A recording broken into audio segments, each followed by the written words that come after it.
அணி திரள்வோம் இறை மக்களே, அன்பில் வாழ்வோம் ஓர் குலமாய். அனைத்தும் படைத்து அழைத்து காக்கும் அன்பு தெய்வம் அழைக்கின்ற. ஆண்டவரை உம்மை நோக்கி கூக்குரலிடும் என் குரலுக்கு கேட்டருளும். நீரே எனக்கு துணையாயிருப்பீராக. என்னை தள்ளிவிடாதிரும். என் மீட்பராகிய கடவுளே, என்னை கைவிடாதிரும். தந்தை மகன் தூய ஆவியாரின் பெயராலே ஆண்டவராகிய இயேசு கிறிஸ்துவின் அருளும் கடவுளின் அன்பும் தூய ஆவியாரின் நட்புறவும் உங்கள் அனைவரோடும் இருப்பதாக.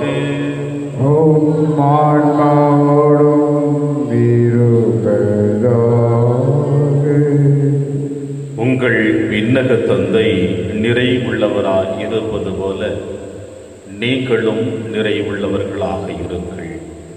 அன்பு செலுத்துங்கள். கிறிஸ்துவில் பிரியமான இனமிக்க சகோதர சகோதரிகளே, இது நற்செய்தி வாசகத்தின் வழியாக நம் ஆண்டவர் இயேசு கிறிஸ்து நமக்கு கொடுக்கிற ஒரு அற்புதமான அழைப்பு. விண்ணக தந்தை நிறை உள்ளவராக இருப்பது போல நாமும் நிறை உள்ளவர்களாக இருக்க வேண்டும் என்று. ஏனென்றால் நாம் அனைவரும் அவருடைய பிள்ளைகள். தந்தையைப் போல தாயைப் போல நாமும் அவருடைய அன்பை சுவைத்திருக்கின்றது போல நாமும் அவரை போல இந்த மண்ணுலகிலே பிறருக்கு அதே அன்பை பகிர்ந்து கொடுக்க இறைவன் அழைப்பு கொடுக்கிறார். எனவே இயேசுவின் அழைப்பை ஏற்றவர்களாக இந்த திருப்பலியிலே நாம் சிறந்தவத்தில் பங்கெடுப்போம்.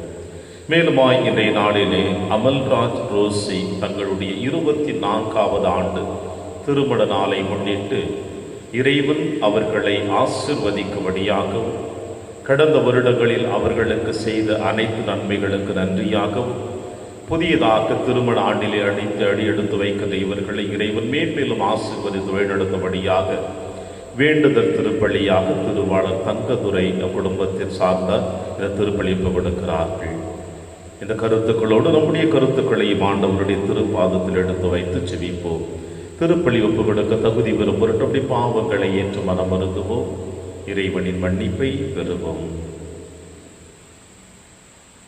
இல்லாமல்ல இறைவனிடமும் சகோதர சகோதரிகளே, உங்களிடமும் நான் பாவியினை ஏற்றுக்கொள்கின்றேன்.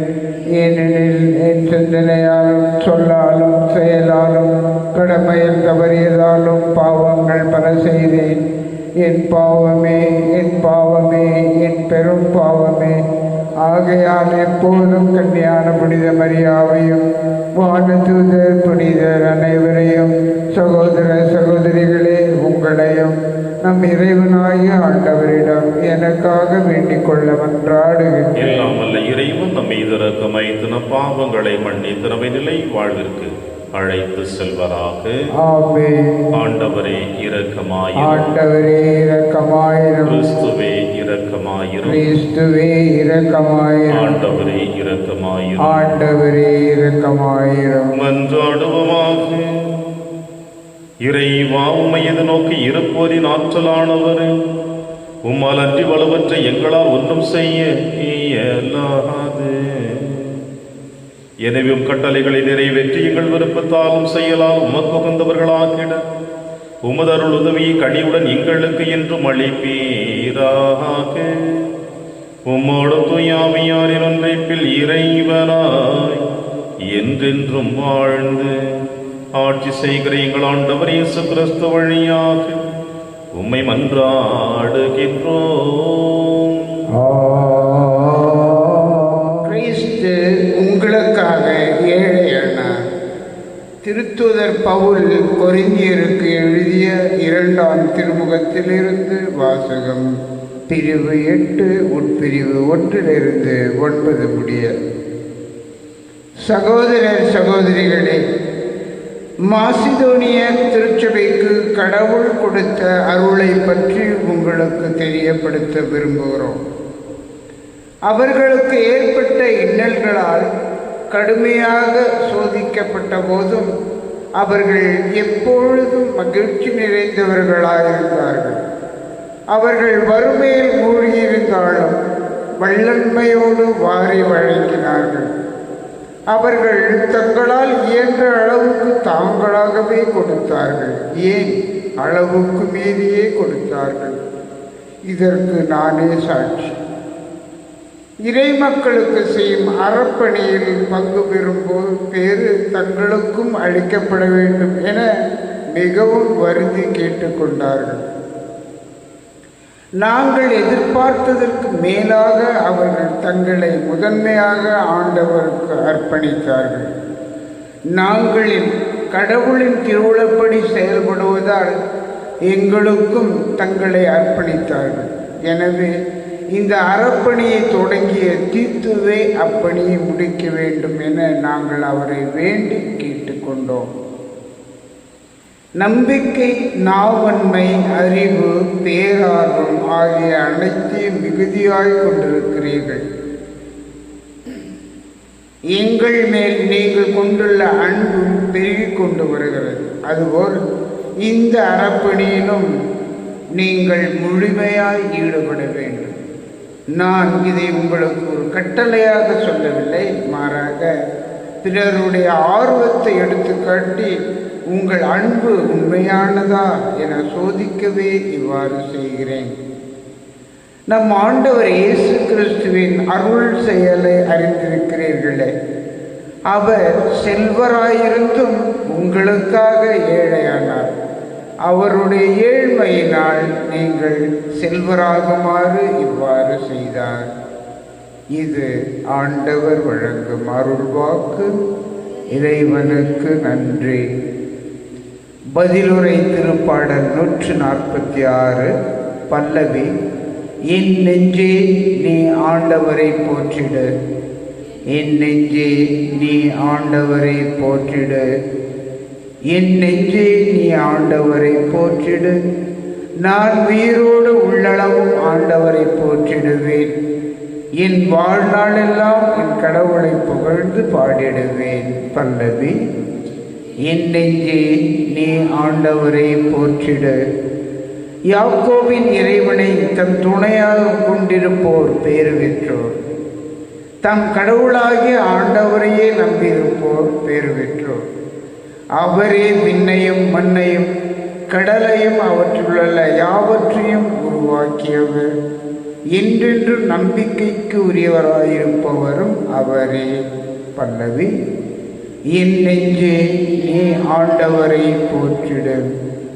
ஆண்டவர் ஒடுக்கப்பட்டோருக்கான நீதியை நிலைநாட்டுகிறார். பசித்திருப்போருக்கு உணவளிக்கின்றார். சிறைப்பட்டோருக்கு விடுதலை அளிக்கின்றார். பல்லவி. என் நெஞ்சே நீ ஆண்டவரை போற்றிடு.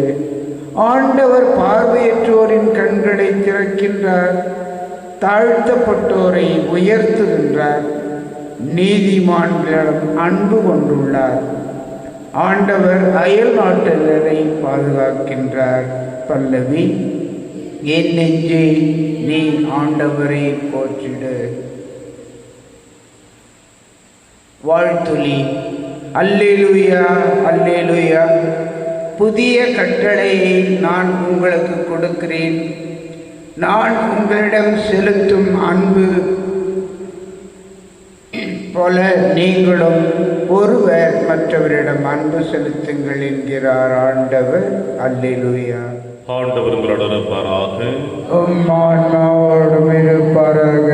எழுதிய பரிசுத்த நற்செய்தியிலிருந்து வாசகம். ஆண்டவரை மாற்றி உமக்கே. இயேசு தம் சீடருக்கு கூறியது, உனக்கு அடுத்திருப்பவரிடம் அன்பு கூறுவாயாக, பகைவரிடம் வெறுப்பு கொள்வாயாக என கூறப்பட்டிருப்பதை கேட்டிருக்கிறீர்கள். ஆனால் நான் உங்களுக்கு சொல்லுகிறேன், உங்கள் பகைவரிடமும் அன்பு கூறுங்கள், உங்களை துன்புறுத்துவோருக்காக இறைவனிடம் வேண்டுங்கள்.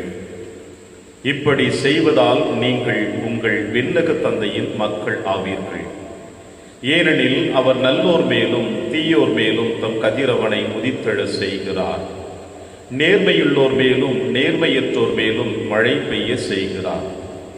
உங்களிடத்தில் அன்பு செலுத்துவோரிடமே நீங்கள் அன்பு செலுத்துவீர்களானால் உங்களுக்கு என்ன கைமாறு கிடைக்கும்? வரி தண்டுவோரும் இவ்வாறு செய்வதில்லையா? நீங்கள் உங்கள் சகோதர சகோதரிகளுக்கு மட்டும் வாழ்த்து கூறுவீர்களானால் நீங்கள் மற்றவருக்கும் மேலாக செய்து விடுவது என்ன? பிற இனத்தவரும் இவ்வாறு செய்வதில்லையா? ஆதலால் உங்கள் விண்ணக தந்தை நிறைவுள்ளவராய் இருப்பது போல நீங்களும் நிறைவுள்ளவர்களாய் இருங்கள். ஆண்டவரின் அருள்வாக்கு. கிறிஸ்துவே உமக்கு புகழ்.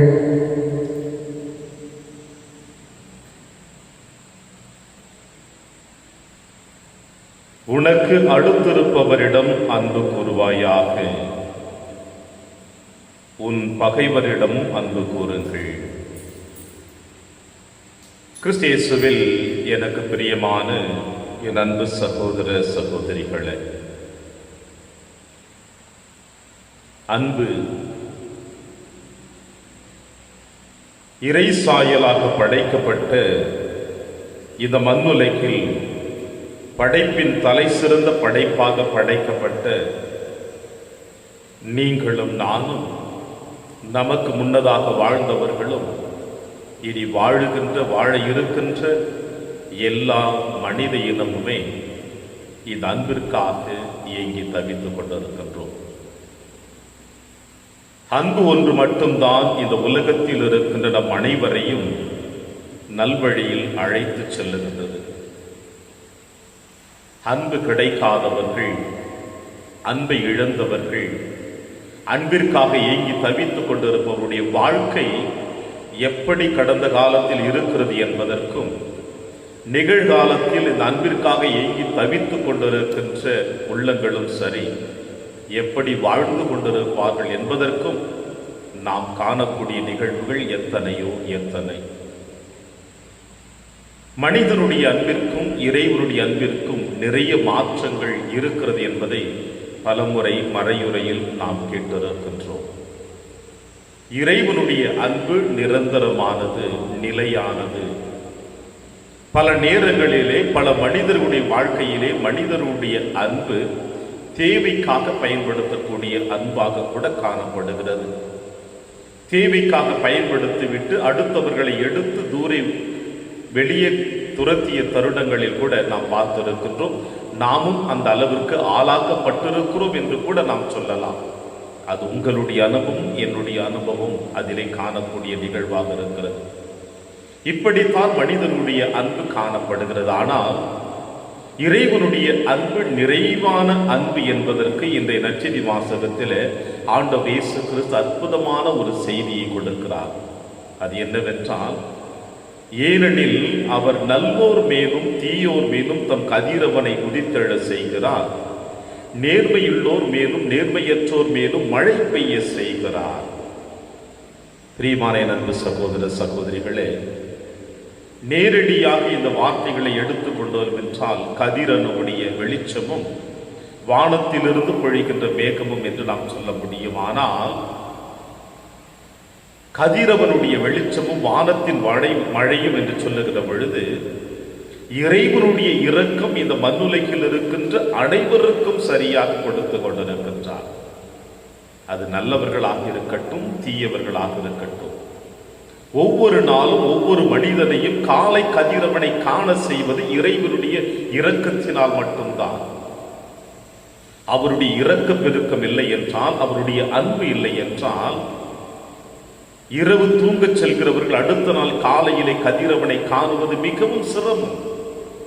எனவே இறைவனுடைய அன்பும் இரக்கமும் ஒவ்வொரு நாளும் காலை கதிரவனை காண்கிறவர்களுக்கு அவர் எந்த அளவிற்கு தன்னுடைய அன்பை அபரிவிதமாக கொடுத்து கொண்டிருக்கிறார் என்பதை நம்மால் காண முடிகிறது. அந்த வரிசையில் இந்த நற்செய்தி வாசகத்தில் ஆண்டவர் இயேசு கிறிஸ்து மோயிசனுடைய காலத்தில் இந்த இஸ்ரேல் மக்களுக்கு, யூத மக்களுக்கு கொடுத்த சட்டத்தை மாற்று கருத்தாக ஆண்டவர் வெளிப்படுத்துகிறார். உனக்கு அடுத்திருப்பவரிடம் அன்பு கூர்வாயாக, பகைவரிடம் வெறுப்பு கொள்வாயாக என்று சொல்லுகின்ற பொழுது யூதர்களுடைய பார்வையிலே அடுத்திருப்பவர்கள் யார் என்ற கேள்வி எழும். ஏனென்றால் ஒட்டுமொத்த இஸ்ரேல் சமுதாயத்திலே, யூத சமுதாயத்திலே அவர்கள் உடன்படிக்கையின் வாழ்க்கையை தங்களுடைய சமுதாயத்தில் தங்களுடைய இனத்தோடு இணைந்து வாழ்ந்து கொண்டிருக்கின்ற பொழுது அவர்களுடைய வரலாற்று பின்னணியை நாம் பார்க்கின்ற பொழுது அவர்கள் அனுபவித்த அந்த கொடூரமான நிகழ்வுகள் இன்னும் அவருடைய உள்ளத்தின் ஆழத்திலே ஆணி, பச்சை மரத்தில் அடித்த ஆணி போலதான் இருக்கின்றது. அவருடைய வாழ்க்கையிலே சந்தித்த போர்கள், அவருடைய வாழ்க்கையிலே சந்தித்த அடிமைத்தனங்கள், அவருடைய வாழ்க்கையிலே சந்தித்த நாடு கடத்தப்பட்ட நிகழ்வுகள், போர், அடிமைத்தனம், நாடு கடத்தப்பட்ட நிகழ்வுகள், இவை அனைத்துமே அவருடைய மனதிலே ஏற்பட்ட தீராத காயமாக காணப்படுகிறது. இந்த தீராத காயத்தினால் தான் இவர்கள் அடுத்திருப்பவர்கள் என்று சொல்லுகின்ற பொழுது தன் இனத்தை சார்ந்தவர்கள் மட்டும்தான், மற்றவர்கள் அவர்களுக்கு பகைவர்களாகவே காணப்பட்டார்கள்.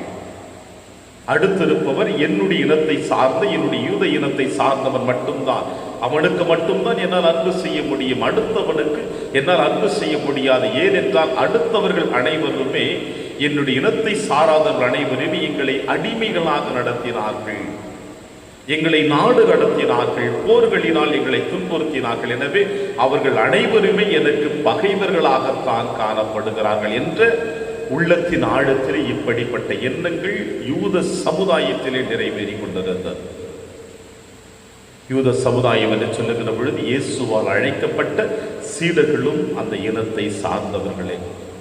எனவே ஆண்டவர் இயேசு கிறிஸ்து அவர்களுக்கு சொல்லுகிறார், உனக்கு அடுத்திருப்பவர் மீது அன்பு கூறுவாயாக, பகைவரிடம் வெறுப்பு கொள்வாக என கூறப்பட்டிருப்பதை நீங்கள் கேள்விப்பட்டிருப்பீர்கள். ஆனால் நான் உங்களுக்கு சொல்லுகிறேன், உங்கள் பகைவர்களிடமும் அன்பு கூறுங்கள், உங்களை துன்புறுத்துவதற்காக இறைவனிடம் வேண்டுங்கள். எனவே இந்த யூத சமுதாயத்தினுடைய உள்ளத்தின் ஆழத்தில் இருக்கின்ற மனநிலையானது பகைவர்களை வெறுக்க வேண்டும், அவர்களை முழுவதுமாக தன்னிடமிருந்து அகற்றிவிட வேண்டும், எங்களை துன்புறுத்துவர்களை நாங்களும் துன்புறுத்த வேண்டும் என்ற மனநிலையிலிருந்து நீங்கள் வெளியேறி உங்கள் பகைவர்களையும் துன்புறுத்துவர்களுக்காகவும் நீங்கள் ஜெபியுங்கள் என்று ஆண்டவர் இயேசு கிறிஸ்து கூறுகிறார். ஏனென்றால் கடவுளையே துன்புறுத்தியவர்களை கடவுள் அவர்களுக்காக ஜெபித்தார் அல்லவா? ஆண்டவர் இயேசு கிறிஸ்துவை வற்புறுத்திய, துன்புறுத்திய, சிலுவையில் அறைந்த, வார்த்தைகளால் வஞ்சிய, எள்ளி நகையாடிய, முகத்தில் காரி உமிழ்ந்த இவர்கள் அனைவருக்காக ஆண்டவர் இயேசு கிறிஸ்து தந்தையே இவர்களை மன்னியும், இவர்கள் செய்வது என்னதென்று தெரியாமல் செய்கிறார்கள், உங்கள் விண்ணக தந்தை நிறைவுள்ளவராய் இருப்பது போல நீங்களும் நிறைவுள்ளவர்களாக இருங்கள் என்று வெறும் வார்த்தைகளினால் இயேசு சொல்லிவிடவில்லை. மாறாக அந்த வார்த்தைக்கு உயிரோட்டம் கொடுத்தார், அந்த வார்த்தையை வாழ்வாக மாற்றி காட்டினார். எந்த அளவிற்கு நல்லோர் மேலும் தீயோர் மேலும் தம் கதிரவனை உதித்தெழ செய்கிறாரோ, நேர்மையுள்ளவர்கள் மீதும் நேர்மையற்றவர்கள் மீதும் தன்னுடைய மழையை பெழிய வைக்கிறாரோ, அதே போல நீங்களும் உங்களை துன்புறுத்துவர்களுக்காக, உங்கள் பகைவர்களுக்காக நீங்கள் அன்பு செய்யுங்கள் என்று முதலில் தன் சீடர்களுக்கு இப்படிப்பட்ட அடிப்படை அன்பின் கட்டளைகளை கற்றுக் கொடுத்து, அவர்கள் அதை ஏற்றுக்கொள்ளுகின்ற பொழுது, அதை கடைபிடிக்கின்ற பொழுது, அதை அவர்கள் அடுத்தவர்களுக்கு கற்பிக்க வேண்டும் என்பதைத்தான் இயேசு சொல்லுகிறார். சேரிட்டி பிகின்ஸ் அட் ஹோம் என்று சொல்லுவார்கள் ஆங்கிலத்திலே. எந்த ஒரு நல்ல காரியங்களும் தன்னுடைய இல்லத்திலிருந்து ஆரம்பிக்கிற பொழுதுதான் அது தன்னுடைய இல்லத்தினுடைய வாசல் வழியை வெளியே செல்லுகின்ற பொழுது பிறரோடு பகிர்ந்து கொள்ள முடியும். பிரியமான அன்பு சகோதர சகோதரிகளே, கிறிஸ்தவர்கள் என்று சொல்லுகின்ற பொழுது ஏற்கனவே மறையுரையில் சொன்னேன், கிறிஸ்து எனக்குள் வாழ்ந்து கொண்டிருக்கின்றார். சிலுவையில் தொங்கிக் கொண்டிருக்கின்ற பொழுது தன்னை அறைந்தவர்களுக்காக அவர் எந்த அளவிற்கு தன் தந்தையிடம் மன்றாடினாரோ, அதே போல நாமும் நம்முடைய வாழ்க்கையில் பிறர் நமக்கு தொந்தரவு கொடுத்திருந்தாலோ, நம்மை துரோகங்களில் நம்மை பகைவர்களாக மாற்றி இருந்தாலும் கூட அவர்களுக்காக நாம் ஜெபிக்கின்ற பொழுது நிச்சயமாக அவர்களும் மனம் மாறுவார்கள், நம்முடைய உறவுகளும் அவர்களோடு நிலைத்து நிற்கும். இரட்டிப்பு மகிழ்ச்சி இங்கே இறைவனிடம் கிடைக்கிறது. ஒரு பகையாளி, ஒரு துரோகி, ஒரு தவறு செய்கிறவன், நேர்மையற்றவன், நம்முடைய அன்பினால் அவன் மனம் மாறுகிறான். நம்முடைய அன்பினால் அவனுக்கும் நமக்கு உறவு ஏற்படுகிறது. அந்த உறவு கடவுளுடைய மத்தியிலே மகிழ்ச்சியை கொடுக்கிறது. இதைத்தான் இந்த நற்செய்தி வாசகத்தில் ஆண்டவர் இயேசு கிறிஸ்து வெளிப்படுத்தினார். எனவே விண்ணக தந்தை நிறைவுள்ளவராய் இருப்பது போல அவருடைய மகன் நம் ஆண்டவர் இயேசு கிறிஸ்து நிறைவுள்ளவராய் இந்த மண்ணுலகிலே வாழ்ந்து காட்டியது போல அவருடைய பெயரால் கிறிஸ்தவர்களாக மாற்றப்பட்டிருக்கிற நாமும் நிறைவுள்ளவர்களாக வாழ வேண்டும் என்பதுதான் இறைவனுடைய விருப்பம். நாம் நிறைவேற்றியாக வேண்டும். ஏனென்றால் நாம் அந்த விண்ணகத்தை நோக்கித்தான் பயணம் செய்து கொண்டிருக்கின்றோம். எனக்கும் விண்ணகத்திற்கும் சம்பந்தம் இல்லை என்று நீங்களும் நானும் சொல்லிவிட முடியாது. ஒரு நாள் இந்த மன்னக பயணம் முடித்து விட்ட பிறகு அந்த விண்ணகத்தை தான் நாம் அடைந்தாக வேண்டும். நம்முடைய வாழ்க்கையிலே நமக்கு துரோகம் செய்தவர்கள் எத்தனையோ பேரை நாம் எப்படி வஞ்சித்திருக்கிறோம். நம்ம கண்ணுக்கு தெரியாத நமக்கு தவறு செய்தவர்களை பற்றி தவறாக பேசிவிட்டு அவர் நேரே வருகின்ற பொழுது அவரிடம் எப்படி வார்த்தைகளை மாற்றி பேசிக் கொண்டிருக்கின்றோம். இப்படிப்பட்ட வாழ்க்கை விண்ணகத்தில் நாம் செல்லுகின்ற பொழுது முடியவே முடியாது. நாம் அனைவரும் விண்ணகத்திற்குரியவர்கள் தான். எனவே விண்ணகத்திற்கு உரியவர்களாக இருக்கின்ற பொழுது நாம் அந்த விண்ணகத்தை அடைய வேண்டும் என்ற எண்ணம் இருக்கின்ற பொழுது அந்த எண்ணத்தை இந்த மண்ணுலகிலே வாழுகின்ற பொழுது மாற்றி அமைக்கின்ற பொழுதுதான் நாம் விண்ணக தந்தையை போல நிறைவுள்ளவர்களாக இருக்க முடியும். அதற்கு சிறந்த காரணம், அதற்கு சிறந்த அடிப்படை, அதற்கு சிறந்த ஆரம்பம் இது இந்த திருப்பலி ஒன்று மட்டும்தான். இயேசு போதித்தார், அந்த போதனையை வாழ்வாக மாற்றி காட்டினார், தன்னையே அர்ப்பணித்து. அந்த நிகழ்வு வார்த்தையினுடைய வடிவிலே இப்பொழுது நாம் கவனித்துக் கொண்டிருக்கின்றோம். இதை தொடர்ந்து நற்கருணை வடிவிலே இயேசு நமக்குள் வரப்போகிறார். எனவே இந்த வார்த்தையை ஏற்று இயேசுவினுடைய உடலையும் ரத்தத்தையும் உண்டு குடிக்கிற நாம் அவராக மாறுவோம், நிறைவுள்ளவர்களாக வாழுவோம், அடுத்தவர்களை நிறைவுள்ளவர்களாக வாழ முயற்சி செய்வோம். இறைவன் உங்களையும் என்னையும் நிறைவாக ஆசீர்வதிப்பார். ஆமென்.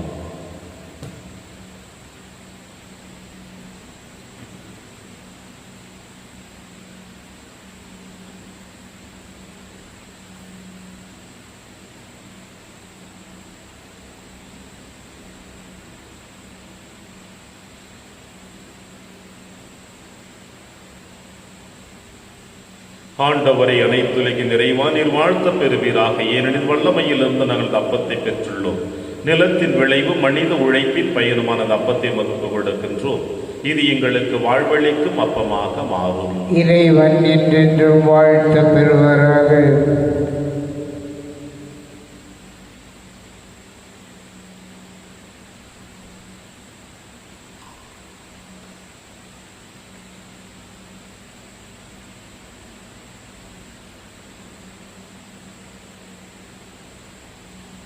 ஆண்டவரை அனைத்துலகின் நிறைவா நீர் வாழ்த்த பெறுவீராக. ஏனெனில் வல்லமையிலிருந்து நாங்கள் ரசத்தை பெற்றுள்ளோம்.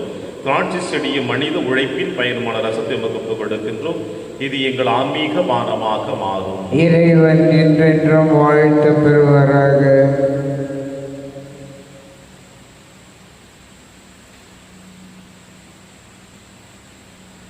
சகோதர சகோதரிகளை என்னுடைய உங்களுடைய இதமான இப்பலி எல்லாமல தந்தையாக இறைவனுக்கு ஏற்றதாகும்படி செபியுங்கள். ஆண்டவர் தமது பேரின் புகழ்ச்சிக்காகவும் மாட்சிக்காகவும் நமது நன்மைக்காகவும் புனித திரு அவை அனைத்தின் நலனுக்காகவும் உமது கையிலிருந்து இப்பலியை ஏற்றுக்கொள்வாராக. இறைவா, மக்களினத்தார் ஒப்பு கொடுக்கும் இந்த அப்பரச காணிக்கைகள் எங்களுக்கு ஊட்டமளிக்கும் உணவாகவும் எங்களுக்கு புதுப்பிக்கும் அருள் அடையாளமாக மாற செய்கின்றே. அதனால் இவற்றின் அருளுதவி எங்கள் உடலுக்கும் மனதுக்கும் என்று குறைவுபடாமல் கிடைக்க அருள் புரிவீராக. எங்கள் ஆண்டவராகிய கிறிஸ்து வழியாக உம்மை மன்றாடுகின்றோம்.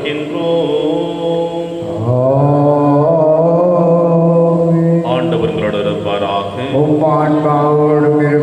இறைவனை மேலே எழுப்புங்கள். ஆண்டவரிடம் எழுப்பியுள்ளோம். ஆண்டவருக்கு நன்றி கூறுவோம். அது தகுதியும் நீதியுமானது. ஆண்டவரே, தூயவரான தந்தையை என்றும் உள்ள எல்லாம் வல்ல இறைவா, என்னாலும் எவ்விடத்திலும் நாங்கள் உமக்கு நன்றி செலுத்துவது மெய்யாகவே தகுதியும் நீதியுமாகும், எங்கள் கடமையும் மீட்புக்குரிய செயலுமாகும். ஏனெனில் எங்கள் புகழுரை உமக்கு தேவை என்று. ஆயினும் நாங்கள் உமக்கு நன்றி செலுத்துவது முது அருட்படையாலே. நாங்கள் உம்மை புகழ்ந்துரைப்பது முது மாட்சிமையும் ஈடுபடுத்தாது எனினும் எங்கள் ஆண்டவராகிய கிறிஸ்து வழியாக நாங்கள் மீட்படைய பயன்படுகிறது. ஆகவே வானக தூதர் திரளோடு ஒன்று சேர்ந்து நாங்களும் உம்மை புகழ்ந்தேத்தி மகிழ்ச்சியுடன் அறிக்கையிட்டு சொல்லுவதாவது: தூயவர் தூயவர் தூயவர், வான்படைகளின் கடவுளாம் ஆண்டவர். விண்ணகமும் மன்னகமும் உமது ஆட்சியால் நிறைந்துள்ளன. உன்னதங்களிலே ஓசன்னா. ஆண்டவர் பெயரால் வருகிறவர் ஆசி பெற்றவர். உன்னதங்களிலே ஓசன்னா. ஆண்டவர் ஆண்டவரே, நீர் மெய்யாகவே தூயவர், தூய்மை அனைத்திற்கும் ஊற்றாகவே. உம்முடைய ஆவியை பொழிந்து இக்காணிக்கைகளை தூய்மைப்படுத்த உம்மை வேண்டுகிறோம். இவ்வாறு எங்கள் ஆண்டவர் இயேசு கிறிஸ்துவின் உடலும் இரத்தமுமாக எங்களுக்கு இவை மாறுவனவாக. அவர் பாடுபட உளம் கணிந்து தம்மை கையளித்த போது அப்பத்தை எடுத்து நன்றி செலுத்தி அதை பிட்டு தம் சீடருக்கு அளித்து அவர் கூறியதாவது: அனைவரும் இதிலிருந்து பெற்று உண்ணுங்கள், ஏனெனில் இது உங்களுக்காக கையளிக்கப்படும் என் உடல்.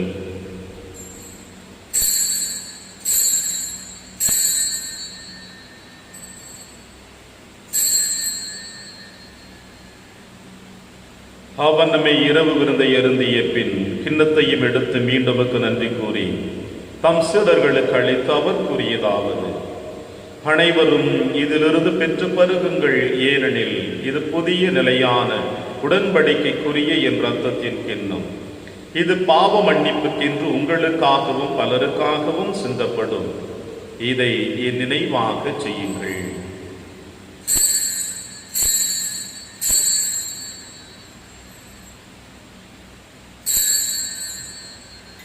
நம்பிக்கையின் மறைபொருள். ஆண்டவரே, நீர் வருமளவும் உமது இறப்பினை அறிக்கையிடுகின்றோம், உமது உயிர்ப்பினையும் எடுத்துரைக்கின்றோம். ஆகவே ஆண்டவரே, நாங்கள் கிறிஸ்துவின் இறப்பினையும் உயிர்ப்பினையும் நினைவு கூர்ந்து வாழ்வதரும் அப்பத்தையும் மீட்பளிக்கும் கிண்ணத்தையும் உமக்கு புகழ்கின்றோம். உம் திருமுன் உமக்கு ஊழியம் புரிய தகுந்தவர்கள் என எங்களை ஏற்றுக்கொண்டீர். எனவே உமக்கு நன்றி செலுத்துகின்றோம். மேலும் கிறிஸ்துவின் உடலிலும் இரத்தத்திலும் பங்கு கொள்ளும் எங்களை தூய ஆவியார் ஒன்று சேர்க்க வேண்டும் என உம்மை தாழ்மையுடன் மன்றாடுகின்றோம். ஆண்டவரே, உலகெங்கும் பரவி இருக்கும் திரு அவை நினைவு கூர்ந்தருளும். எங்கள் திருத்தந்தை பிரான்சிஸ், எங்கள் ஆயர் ஆண்டனி சுவாமி, எல்லா திருநிலையினர் ஆகிய அனைவரோடும் உமது திரு அவை அன்பின் நிறைவு பெற செய்தருளும். மேலும் உயிர்த்தெழும் எதிர்நோக்குடன் துயில் கொள்ளும் எங்கள் சகோதர சகோதரிகளையும் இறந்தோர் அனைவரையும் இரக்கத்துடன் நினைவு கொண்டு திருமுகோளில் ஏற்றருளும். எங்கள் அனைவர் மீதும் இரக்கமாயிரும்.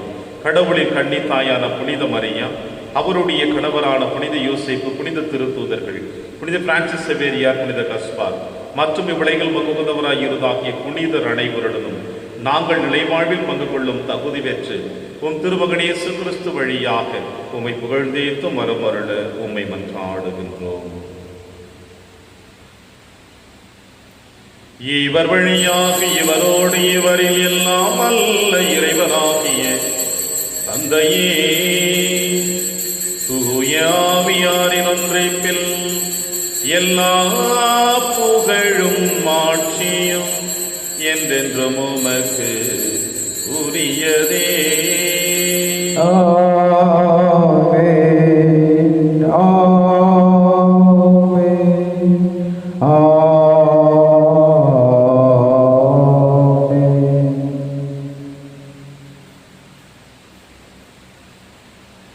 மீட்பரின் கட்டளையால் கற்பிக்கப்பட்டு இறை படிப்பினையால் பயிற்சி பெற்ற நாம் அனைவரும் துணிந்து சொல்வோம்: விண்ணுலகில் இருக்கிற எங்கள் தந்தையே, உமது பெயர் தூயது என போற்று பெறுக. உமது ஆட்சி வருக. உமது திருவுளம் விண்ணுலகில் நிறைவேறுவது போல மண்ணுலகிலும் நிறைவேறுக. எங்கள் அன்றாட உணவை இன்று எங்களுக்கு தாரும். எங்களுக்கு எதிராக குற்றம் செய்வோரை நாங்கள் மன்னிப்பது போல எங்கள் குற்றங்களை மன்னியும். எங்களை சோதனைக்கு உட்படுத்தாதேயும், தீமையிலிருந்து எங்களை விடுவித்தருளும். ஆண்டவரே, தீமை அனைத்திலுமிருந்து எங்களை விடுவித்து எங்கள் வாழ்நாளில் அமைதியை கனிவுடன் அருள உம்மை மன்றாடுகிறோம். உமது இரக்கத்தின் உதவியை நாங்கள் பாவத்திலிருந்து எப்பொழுதும் விடுதலை பெற்று யாதொரு கலக்கமும் என்று நலமாய் இருப்போமாக. நாங்கள் எதிர்நோக்கி இருக்கும் பேரின்பத்திற்காகவும் மீட்பராக இயேசு கிறிஸ்து வருகைக்காகவும் காத்திருக்கின்றோம். ஏனெனில் ஆட்சியும் வல்லமையும் மாட்சியும் என்றென்றும் உமதே. ஆண்டவரே இயேசு கிறிஸ்துவை, அமைதியை உங்களுக்கு விட்டுச் செல்கிறேன், அமைதியை உங்களுக்கு அளிக்கிறேன் என்று உம் திருத்துதர்களுக்கு மொழிந்தீரேன். எங்கள் பாவங்களை பாராமல் திரு அவையின் நம்பிக்கையை கண்ணோக்கி உமது திருவுளத்திற்கு ஏற்பதற்கு அமைதியை முற்றிலும் அளித்தொள்வீராக. என்றென்று வாழ்ந்து ஆட்சி செய்கின்றவர் நீரே. ஆமென். ஆண்டவருடைய அமைதி உங்கள் அனைவரோடும் என்றும் இருப்பதாக. ஒருவர் உறவின் வாழ்த்தை அறிவித்து மகிழ்வோம். சமாதானம்.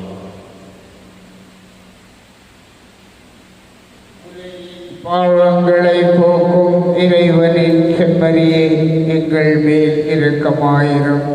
உலகின் பாவங்களை போக்கும் இறைவனின் செம்மறியே எங்கள் மேல் இரக்கமாயிரும். உலகின் பாவங்களை போக்கும் இறைவனின் செம்மறியே எங்களுக்கு அமைதியை அளித்தருளும். இதோ இறைவனின் செம்மறி, இவரை நம் அனைவரின் பாவங்களையும் போக்குகின்றவர்.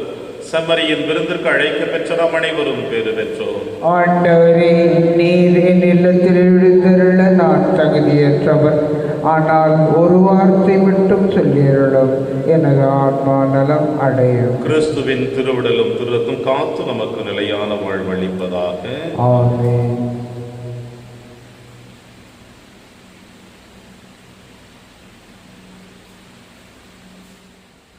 கிறிஸ்துவின் ஆன்மாவே என்னை புனிதமாக்கும். கிறிஸ்துவின் திருவுடலே என்னை மீட்டருளும். கிறிஸ்துவின் திருரத்தமே எனக்கு எழுச்சியூட்டும். கிறிஸ்துவின் விழாவின் தண்ணீரே என்னை கழுவிடுமே. கிறிஸ்துவின் பாடுகளே என்னை தேற்றிடுமே. ஓ நல்ல இயேசுவே, எனக்கு செவிசாயும். உம் திருக்காயங்களுள் என்னை மறைத்தருளும். உம்மிடமிருந்து என்னை பிரிய விடாதேயும். தீய பகைவிடமிருந்து என்னை காத்தருளும். எனது இறப்பின் வேளையில் என்னை அழைத்தருளும். உம்மிடம் வர எனக்கு கட்டளையிட்டருளும். புனிதர்களோடு எக்காலமும் உம்மை புகழ செய்யும். ஆமென். தூய தந்தையே, நீர் எனக்கு அளித்த இவர்களை உம் பெயரால் காத்தருளும். அதனால் அவர்கள் நம்மை போல் ஒன்றாய் இருப்பார்களாக என்கிறார் ஆண்டவர். நன்றி கோரி மன்றாடுவோமாக. ஆண்டவரே, நாங்கள் உட்கொண்ட உமது திருவுணவு நம்பிக்கையாளர் உம்மில் ஒன்றித்திருப்பதை குறித்து காட்டுகின்றது. அதுபோல உமது திரு அவையிலும் ஒற்றுமை அது விளைவிப்பதாக. எங்கள் ஆண்டவராகிய கிறிஸ்து வழியாக உம்மை மன்றாடுகின்றோம்.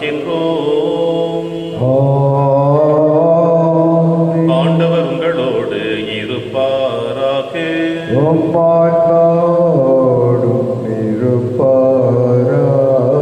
எல்லாம் வல்ல இறைவன் தந்தை, மகன், தூயாவியார் உங்கள் அனைவரையும் நிறைவாக ஆசீர்வதிப்பாராக.